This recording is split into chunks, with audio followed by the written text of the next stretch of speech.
Robert Downey Jr. is coming back to the Marvel Cinematic Universe, but he is not playing Iron Man, he is playing Doctor Doom. When Marvel announced this at Comic-Con in 2024, the crowd went absolutely insane. People screamed, people cried, people threw their hands up like they just won the lottery. But then something weird happened. After everyone calmed down and went home, the internet exploded with confusion and anger. Fans started asking the same question over and over. How can Tony Stark become Doctor Doom? These are two completely different characters with completely different backstories. One is a genius billionaire playboy philanthropist who saves the world. The other is a genocidal dictator who wants to rule it. From the wild theories about alternate universes to the bizarre adoption conspiracy, I'm walking you through every crazy idea fans have cooked up, the evidence that actually makes sense, the problems with each theory, and what this casting really means for the future of Marvel. So hit that like button if you want to see Marvel either pull off the greatest comeback in superhero movie history or crash and burn in the most spectacular way possible.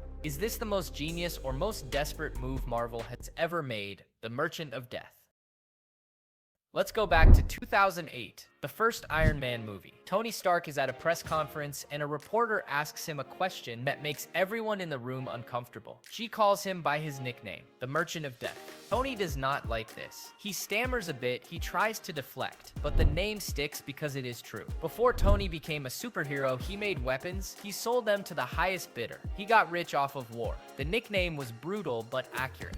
Now here is where things get interesting. A fan on Discord named Cinema suggested something that changed everything. What if in another universe, Tony Stark had a different nickname? What if instead of the Merchant of Death, people called him Doctor Doom? This is actually brilliant when you think about it. It solves so many problems at once. First, it explains how Robert Downey Jr. can play a villain without completely destroying the character of Tony Stark. Second, it keeps the door open for Marvel to introduce the real Victor Von Doom later, the actual comic book version, the one fans have been waiting for. Third, it means this is just a variant, not the Tony Stark we know and love. But here's the thing that makes this theory really work. In the Marvel comics, Doctor Doom is not just a name. It is a title, it is a reputation. It is something you earn through fear and power. So if Tony Stark became a weapons dealer who never had his redemption arc, who never got captured in Afghanistan, who never built the Iron Man suit to save lives, then maybe he would have earned a much darker nickname. Maybe in that universe, when people whispered about the man selling weapons of mass destruction, they did not call him a merchant. They called him a doctor. Doctor Doom, the man who prescribes death. But there is one massive problem with this theory. At Comic-Con, Joe Russo said something that threw everyone for a loop. He said that Robert Downey Jr. is the one person who could play Victor Von Doom, not a variant of Tony Stark, not someone with a nickname, the actual Victor Von Doom. So either Joe Russo was just hyping up the crowd and lying through his teeth, or there is something much more complicated going on here. The timeline rewrite. Remember Loki? Not the Loki who died in Infinity War. The Loki from the Disney Plus show. The one who met a guy called He Who Remains. This character is wild. He lives at the end of time in a place called the Citadel. He controls everything. He is the one who decides which timelines get to exist and which ones get erased. He is basically a god who got bored and decided to play with reality like it is a video game. So here is the theory. What if He Who Remains rewrote the timeline? What if he took Victor Von Doom and turned him into Tony Stark? Or what if he took Tony Stark and turned him into Victor Von Doom? In the comics, this kind of thing happens all the time. Writers love to do these massive retcons where they reveal that everything you knew about a character was actually wrong the whole time. They call it a retroactive continuity change. Fans call it annoying, but it is possible. He Who Remains has the power to do this. He literally controls the sacred timeline. He can prune branches. He can merge realities. He can rewrite history. So technically, he could snap his fingers and turn Tony Stark into Victor Von Doom or vice versa. But here is why this theory is awful. It would mean that Tony Stark was never really Tony Stark. Everything he did in the MCU would be a lie. His sacrifice in Endgame would lose all its meaning. His relationship with Peter Parker would feel hollow. His entire arc from selfish billionaire to selfless hero would be pointless because it was all based on a false identity. Marvel would be telling fans that their favorite character never actually existed. That is not just bad storytelling. That is a slap in the face to everyone who cared about Tony Stark for 15 years. Plus, imagine trying to explain this in a movie. You would need at least 20 minutes of exposition just to help casual fans understand what happened. 20 minutes of talking about timelines and variants and retcons. That is not a movie. That is a PowerPoint presentation. So while this theory is possible, it is also terrible, and hopefully Marvel is smarter than this. The adoption conspiracy. There is one scene in Avengers Endgame that has haunted fans ever since the movie came out. Tony Stark travels back in time to 1970. He sneaks into a SHIELD facility to steal some PIM particles. While he is there, he runs into his dad, Howard Stark. They have a conversation. Howard mentions that his wife Maria is pregnant, and Tony gets this weird look on his face. He looks confused, surprised, like he just heard something that does not make sense. A YouTuber named Colton made an entire video breaking down this moment. His theory is that Tony Stark was adopted, that Maria Stark was pregnant with someone else, someone who would become the real son of the Stark family. And that child was Victor Von Doom. Think about it. If Tony was adopted, then he and Victor could be completely different people who just happened to grow up in similar circumstances. They would both be geniuses. They would both have access to incredible technology. They would both have complicated relationships with their fathers, but they would make different choices. Tony would become a hero. Victor would become a villain. This theory actually explains a lot. It explains why Tony looked confused when Howard mentioned the pregnancy. It explains how Robert Downey Jr. could play Victor Von Doom without ruining the character of Tony Stark. It explains why Marvel would cast the same actor for two different roles. They are brothers, or at least they were raised as brothers. But here is the problem. This theory is way too complicated to explain in a movie. You would need flashbacks. You would need exposition. You would need to convince the audience that one of the most important details about Tony Stark was hidden for over a decade. And for what? Just so Robert Downey Jr. can play another character? It feels like a lot of work for a twist that does not really add anything meaningful to the story. Plus, it creates a bigger problem. If this theory is true, then in the MCU there can only ever be Tony Stark or Victor Von Doom. Not both. One of them has to be the adopted kid. One of them has to be the real Stark. And that means we will never get a comic-accurate Victor Von Doom. We will never see the ruler of Latveria, who wears a metal mask and has a personal vendetta against Reed Richards. We will just get Tony Stark with a different name. That is not Doctor Doom. That is just Iron Man with extra steps. The multiverse madness.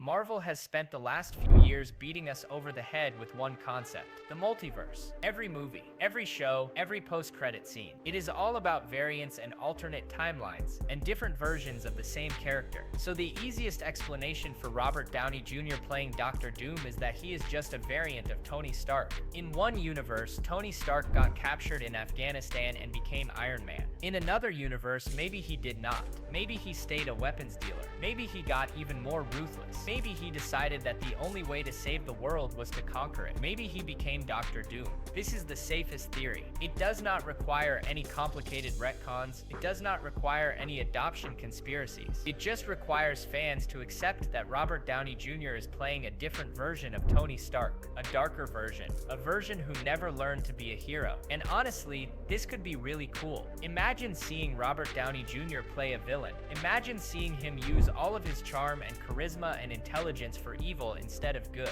Imagine seeing him as a dictator who genuinely believes he is saving the world by ruling it with an iron fist. The problem is that this still is not really Doctor Doom. Victor Von Doom is not just evil Tony Stark. He has his own backstory. He is from Latveria. He is a master of both science and magic. He has a complicated relationship with Reed Richards that goes back to college. He wears a metal mask to hide his scarred face. He is one of the most iconic villains in all of comics. And if Marvel just turns him into Tony Stark with a goatee, they are missing the entire point of the character. Fans have been waiting for a proper Doctor Doom for decades. They do not want a variant. They want the real thing. They want Victor Von Doom. So unless Marvel has a plan to introduce the actual Victor Von Doom later, this multiverse explanation is just going to make people angry. It is a band-aid solution that fixes the immediate problem of how Robert Downey Jr. can play a villain, but creates a much bigger problem of what to do with one of Marvel's greatest characters. The desperate decision.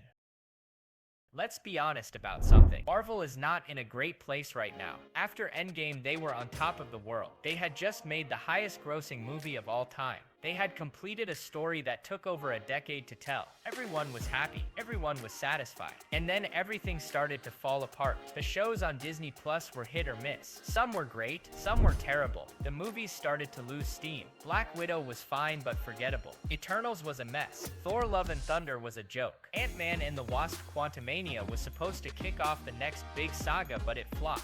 Doctor Strange in the Multiverse of Madness had cool visuals but a weak story. Even the good stuff like Shang-Chi and Wakanda Forever did not have the same cultural impact as the Infinity Saga movies. And then there is the Jonathan Majors problem. He was supposed to be the next Thanos.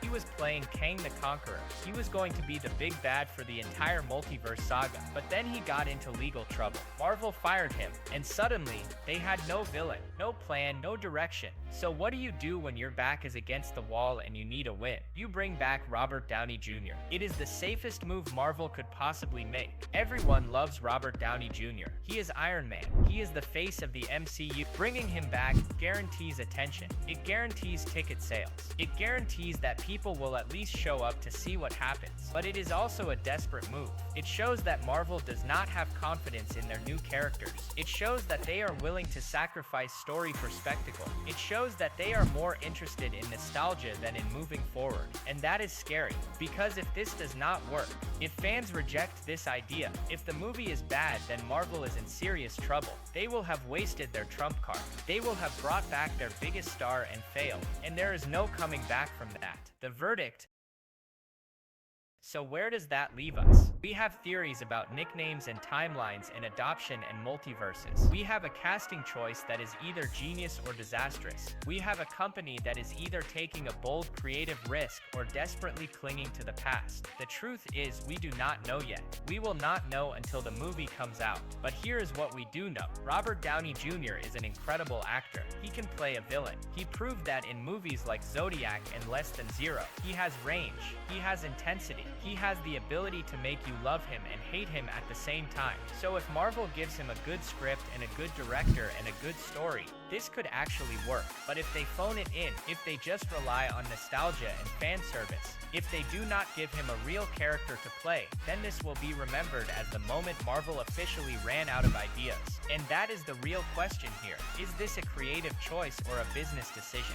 Is Marvel bringing back Robert Downey Jr. because they have an amazing story to tell? Or are they bringing him back because they know his name sells tickets? Because if it is the latter, if this is just a cash grab, then it does not matter which theory is true. It does not matter if he is a variant or an adopted brother or a rewritten timeline. None of that will save a bad movie. On the other hand, if Marvel has actually thought this through, if they have a plan that respects both Tony Stark and Victor Von Doom, if they can pull off this twist in a way that feels earned and satisfying, then this could be incredible. This could be the moment that saves the MCU. This could be the bold swing that reminds everyone why they fell in love with these movies in the first place. So which is it? Is this genius or desperation? Is this the greatest comeback in superhero movie history or the beginning of the end? We will find out soon enough. And honestly, that is what makes this so exciting. Marvel has put everything on the line. They have made a choice that will either save them or destroy them, and we all get to watch it happen in real time.